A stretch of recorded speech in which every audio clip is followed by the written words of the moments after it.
ഞങ്ങൾക്ക് ഇതുപോലെ ചാൻസ് ഉണ്ട് കുഞ്ഞുങ്ങൾ ഉണ്ടാവാൻ, 25% ഇനിയും ഞങ്ങൾക്ക് ഇതുപോലത്തെ ഒരു കുഞ്ഞുണ്ടാവാനുള്ള സാധ്യത ഉണ്ടെന്ന് ഡോക്ടർമാർ പറഞ്ഞു. അതെന്തുകൊണ്ടാണെന്ന് വെച്ചാൽ ഞങ്ങൾക്ക് 2 പേർക്കും എനിക്കും എൻ്റെ ഹസ്ബൻഡിനും ആ ജീൻ മിസ്സിങ് ആണ്. ഈ ടൈപ്പ് 1 എന്നുള്ള ജീൻ ഞങ്ങൾക്ക് 2 പേർക്കും ഒരേപോലെ മിസ്സിങ് ആണ്. അതുകൊണ്ടാണ് കുട്ടിക്ക് ഇങ്ങനെ വന്നതെന്ന് പറഞ്ഞു. അങ്ങനെ ഇരിക്കുമ്പോൾ ഈ കുഞ്ഞ് അത് കഴിഞ്ഞ് ഒരു 3-3.5 മാസമായപ്പോൾ കൊച്ചിന് ഇതുപോലെ ശ്വാസതടസ്സം വന്നു.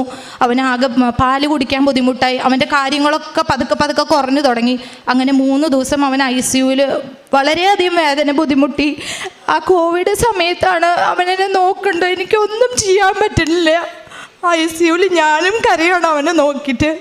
ഞാൻ ദൈവത്തിനോട് ചോദിക്കേണ്ട എന്ത് തെറ്റാണ് ഞങ്ങൾ ചെയ്തത് ഈ കുഞ്ഞിനിങ്ങനെ ഉണ്ടാവാൻ മാത്രം? എനിക്കൊന്നും മനസ്സിലാവണില്ല. കുറേ ചോദ്യങ്ങൾ എൻ്റെ മനസ്സിൽ കൂടെയൊക്കെ കടന്നു പോകുന്നുണ്ട്.